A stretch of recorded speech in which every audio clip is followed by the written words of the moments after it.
అందరికీ నమస్కారం. భక్తియుక్తి ఛానల్కు స్వాగతం. ఈరోజు మనం కార్తీక పురాణంలోని 18వ అధ్యాయం సత్కర్మానుష్ఠాన ఫల ప్రభావం గురించి తెలుసుకోబోతున్నాం. ధనలోభుడు అంగిరసుల వారితో ఇలా అడుగుతున్నాడు: ఓ మునీంద్ర, మీ దర్శనం వల్ల నేను ధన్యుడనయ్యాను. మీరు నాకున్న ఎన్నో అనుమానాలను నివృత్తి చేశారు.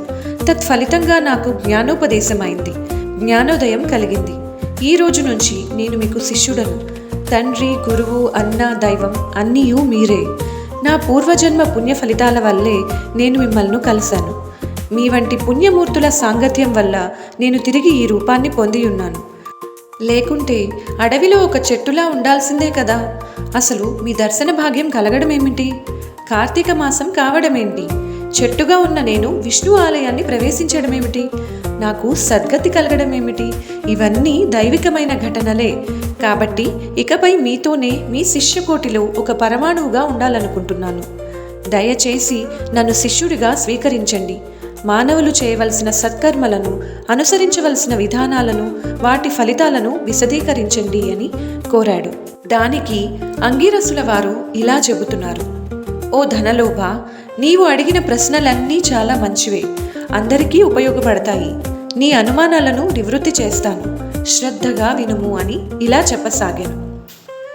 ప్రతి మనిషి శరీరమే సుస్థిరమని అనుకుంటాడు. అలా భావిస్తూ జ్ఞానశూన్యుడవుతున్నాడు. ఈ భేదం శరీరానికే కానీ ఆత్మకు లేదు. అలాంటి ఆత్మజ్ఞానం కలగడానికే సత్కర్మలు చేయాలి. సకల శాస్త్రాలు ఇవే ఘోషిస్తున్నాయి. సత్కర్మను ఆచరించి వాటి ఫలితాన్ని పరమేశ్వరార్పితం చేయాలి. అప్పుడే జ్ఞానం కలుగుతుంది.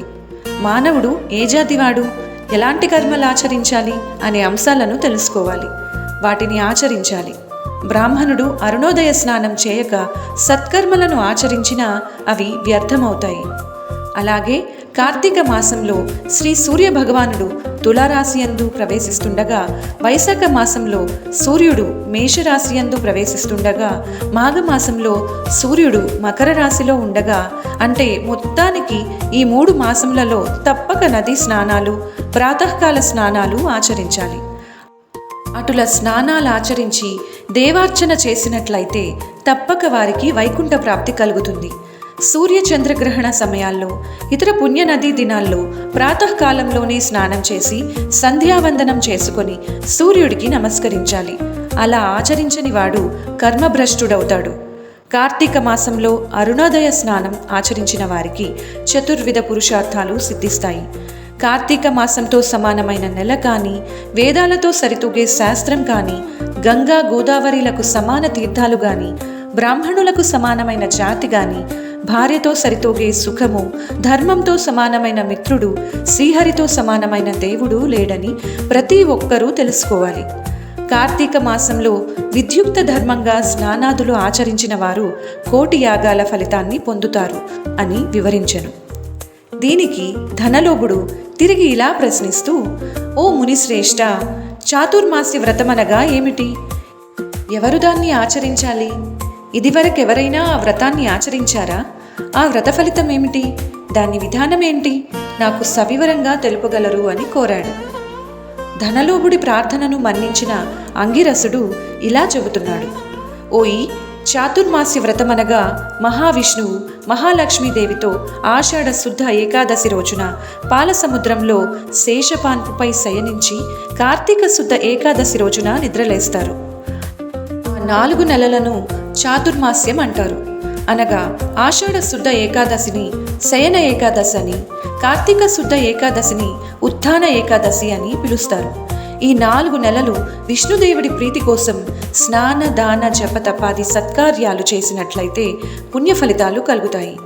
ఈ సంగతి శ్రీ మహావిష్ణువు వల్ల తెలుసుకున్నాను.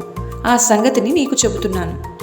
తొలుత కృతయుగంలో వైకుంఠంలో గరుడ గంధర్వాది దేవతలు, వేదాలతో సేవించబడే శ్రీమన్నారాయణుడు లక్ష్మీ సమేతుడై సింహాసనంపై కూర్చొని ఉండగా, ఆ సమయంలో నారద మహర్షి వచ్చి కోటి సూర్యప్రకాశవంతుడైన శ్రీమన్నారాయణుడికి నమస్కరించి ముకుళిత హస్తాలతో నిలబడి ఉన్నాడు. అంత శ్రీహరి నారదుడిని చూసి ఏమి తెలియని వాడిలా చిరుమందహాసంతో: నారదా, క్షేమమేనా? త్రిలోక సంచారివైన నీకు తెలియని విషయాలేవీ లేవు. మహామునుల సత్కర్మానుష్ఠానాలు ఎలాంటి విఘ్నాలు లేకుండా సాగుతున్నాయా? ప్రపంచంలో అరిష్టములేవీ లేవు కదా అని కుశల ప్రశ్నలు వేసెను. అంత నారదుడు శ్రీహరికి ఆదిలక్ష్మికి నమస్కరించి, ఓ దేవా, ఈ జగత్తులో నీవు ఎరుగని విషయాలే లేవు, అయినా నన్ను అడుగుతున్నారు. ఈ ప్రపంచం నందు కొందరు మనుషులు, మునులు కూడా తమకు విధించిన కర్మలను నిర్వర్తించడం లేదు. వారు ఎలా విముక్తులవుతారో తెలియదు. కొందరు తినరాని పదార్థాలు తింటున్నారు. కొందరు పుణ్యవ్రతాలు చేస్తూ అవి పూర్తి కాకుండానే మధ్యలోనే మానేస్తున్నారు. కొందరు సదాచారులుగా, మరికొందరు అహంకార సాహితులుగా, పరనిందా పరాయణులుగా జీవిస్తూ ఉన్నారు. అలాంటి వారిని సత్కృపతో రక్షింపుము అని ప్రార్థించెను. జగన్నాటక సూత్రధారుడైన శ్రీహరి కలవరం చెంది లక్ష్మీదేవితో, గరుడ గంధర్వాది దేవతలతో వేల కొలది మహర్షులు ఉన్న భూలోకమునకు వచ్చి ముసలి బ్రాహ్మణ రూపంలో ఒంటరిగా తిరుగుతుండెను. ప్రాణుల భక్తి శ్రద్ధలను పరీక్షించుచుండెను. పుణ్యనదులు, పుణ్యశ్రవణాలు తిరుగుచుండెను. ఆ విధంగా తిరుగుతున్న భగవంతుడిని గాంచిన కొందరు అతను ముసలి రూపంలో ఉండడంతో ఎగతాళి చేయుచుండిరి. కొందరు ఈ ముసలివానితో మనకేమి పని అని ఊరుకుండిరి. గర్విష్ఠులై మరికొందరు శ్రీహరిని కన్నెత్తి చూడకుండిరి. వీరందరినీ భక్తవత్సలుడకు శ్రీహరి కాంచి వీరిని ఎలా ధరింపజేయాలి అని ఆలోచిస్తూ తన నిజ రూపంలోకి వచ్చాడు.